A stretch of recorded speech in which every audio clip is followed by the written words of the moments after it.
Salam saudaraku, kita akan berbicara tentang khotbah kelanjutan minggu yang lalu. Kalau minggu yang lalu saya menyampaikan tentang Matius pasal 7 itu bagaimana mengapa kita harus berdoa, saudara.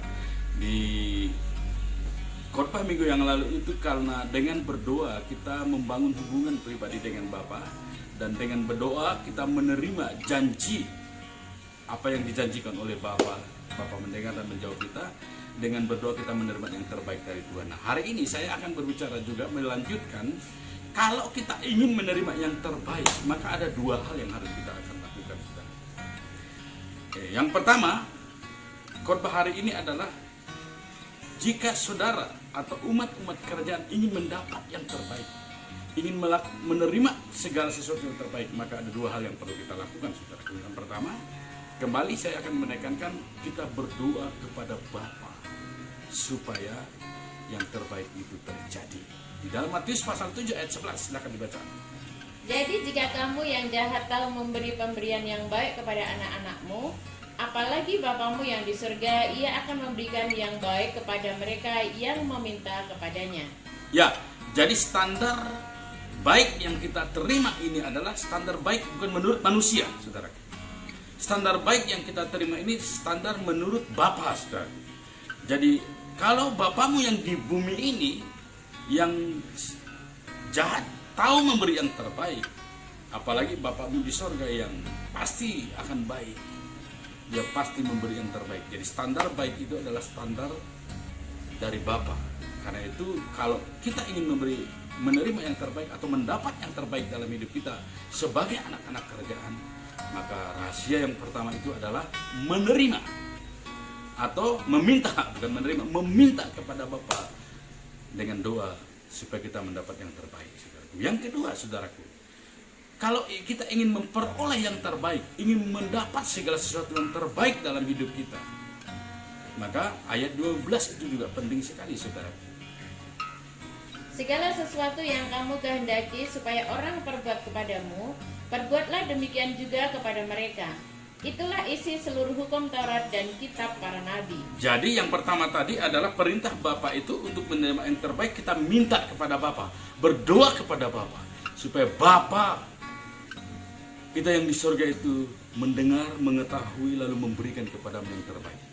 Tetapi tidak cukup itu, saudaraku. Di dalam ayat 12 itu, kalau juga kita ingin mendapat yang terbaik, ingin menerima terbaik dari siapapun, maka kita harus melakukan juga yang terbaik kepada orang lain, saudaraku. Nah, kata ayat itu 12 itu segala sesuatu. Coba dibahas ayat 12. Segala sesuatu yang kamu kehendaki supaya orang perbuat kepadamu, perbuatlah demikian juga kepada mereka. Jadi kata segala sesuatu itu, karena itu ada kalimat pengantarnya sebenarnya. Karena itu, maksudnya karena itu artinya karena ayat 11, 12, 13, ayat 11, ayat 10, ayat 9, 8 dan 7 itu sebenarnya. Karena itu dasar ayat itu kelanjutannya, karena itu segala sesuatu, kalau engkau ingin mendapatkan yang terbaik dari orang lain, perbuatlah kepada orang lain itu yang terbaik juga gitu. Jadi tadi kepada Bapa, ya, sekarang kepada sesama. Jadi kalau saudara ingin mendapat yang terbaik, pertama saudara minta kepada Bapa yang terbaik, maka Bapamu yang terbaik itu akan memberikannya kepadamu. Sekarang kalau saudara juga ingin mendapat yang terbaik, buatlah yang terbaik kepada semua orang. Kalau ingin orang lain melakukan yang terbaik kepadamu, maka engkau harus membuat yang terbaik juga dulu. Maka ini penting sekali, sangat berbeda dengan konsep-konsep dunia ini, saudariku. Konsep kerajaan itu senantiasa orang mengatakan apa yang kita tabur itu yang akan kita tuai. Nah, kalau sudah kita melakukan yang terbaik kepada orang lain dan orang lain tidak membalas dengan kebaikan, kita sudah melakukan juga kehendak Bapa. Karena Bapa memerintahkan di dalam ayat 12 itu. Di situ dikatakan sebenarnya karena itu segala, coba seharusnya dibaca tambah karena itu, coba. Karena itu segala sesuatu yang kamu kehendaki supaya orang perbuat kepadamu. Ya, karena itu segala sesuatu yang engkau kehendaki supaya orang perbuat kepadamu, apa? Perbuatlah demikian juga kepada mereka. Perbuatlah demikian kepada mereka. Saudaraku, kata itu. Nah, kalau kita melakukan, kalau ingin segala sesuatu yang terbaik terjadi kepada kita, maka kita harus melakukan yang terbaik juga kepada orang itu. Saudaraku, ada tokoh-tokoh agama, bahkan mungkin tokoh filsuf yang mengatakan begini, saudaraku. Kongfucu itu mengatakan jangan berbuat terhadap orang yang Anda sendiri tidak ingin terjadi kepada saudara. Ya. Jadi saudara jangan melakukan, kalau saudara tidak ingin terjadi segala sesuatu kepada saudara, jangan lakukan itu kepada orang lain. Itu Kongfucu, itu hidup pada sekitar 700 tahun sebelum Yesus datang. Lalu ada orang filsuf Stoa yang dipelopori oleh Zeno, saudara. Dia mengambil di dalam kitab Apokripas. Dia mengatakan, Stoa mengatakan, jangan berbuat kepada siapapun apa yang akan kau benci sendiri. Kalau perbuatan itu kamu membencinya, jangan berbuat kepada orang lain seperti itu. Saudara, apa yang tidak kita sukai dalam yang terjadi kepada kita, jangan lakukan itu kepada orang lain. Kalau ingin terjadi sesuatu yang terbaik, yang bagus, yang berkat, atau yang menolong kita, lakukan itu semua kepada orang lain. Yang ketiga ada Rabbi Hillel, saudara, yang sangat terkenal, adalah Rabbi Yahudi itu. Dia mengatakan, apa yang merupakan kebencian bagimu, jangan perbuat itu terhadap siapapun. Nah, mereka ini jangan larang ya. Kongfucu melarang berbuat ini, lalu filsuf Stoa melarang melakukan ini supaya itu tidak terjadi kepadamu. Lalu Hillel juga mengatakan jangan seperti itu, jangan. Tapi Yesus tidak. Yesus mengajarkan kepada kita, lakukanlah yang terbaik kepada orang lain.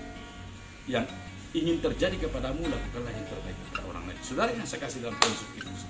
Jadi sebagai anak kerajaan surga, anak-anak kerajaan Allah, kita sangat berbeda dengan dunia ini, saudara. Kita tidak perlu menuntut balasan, menuntut imbalan, menuntut keadilan kepada orang lain. Tetapi lakukan saja yang terbaik supaya engkau mendapat yang terbaik. Maka ada dua hal yang anak-anak kerajaan harus lakukan kalau anak kerajaan ini ingin mendapat yang terbaik. Yang pertama, minta kepada Bapa di surga yang selalu memberi yang terbaik kepada umatnya, kepada anaknya. Yang kedua, lakukan yang terbaik kepada semua orang, maka engkau akan menerima yang terbaik juga dalam diri. Kata kunci yang terakhir ayat 12 itu, coba baca. Itulah karena itu segala sesuatu yang kamu kehendaki supaya orang perbuat kepadamu, perbuatlah demikian juga kepada mereka. Itulah isi hukum Taurat dan kitab para nabi. Kalau saudara minta kepada Bapa, lalu engkau berbuat baik kepada orang lain supaya mendapatkan yang terbaik juga. Kalaupun terpaksa saudara sudah melakukan kehendak baik, melakukan perbuatan baik kepada orang lain, melakukan yang ingin terjadi kepada dirimu kepada orang lain, yang apa yang tidak kau hendaki terjadi lalu kau melakukan itu kepada orang lain. Dan kalau terpaksa orang tidak membalasnya, kalau terpaksa orang juga tidak melakukannya kepadamu, maka Alkitab mengatakan kamu telah melakukan hukum Taurat dan kitab para nabi. Saudara, ini penting sekali. Sebenarnya kepada zaman itu ini luar biasa perintah ini. Jadi disebut ayat emas lah ini menjadi orang-orang. Semua orang-orang pendeta-pendeta hafal ayat ini. Jadi yang terbaik itu sebenarnya tergantung kepada engkau dengan Bapa, tergantung engkau dengan sesama. Maka engkau memberikan yang terbaik daripada itu. Tuhan Yesus memberkati. Shalom, selamat berhari Minggu. Salam sejahtera untuk kita sekalian. Amin.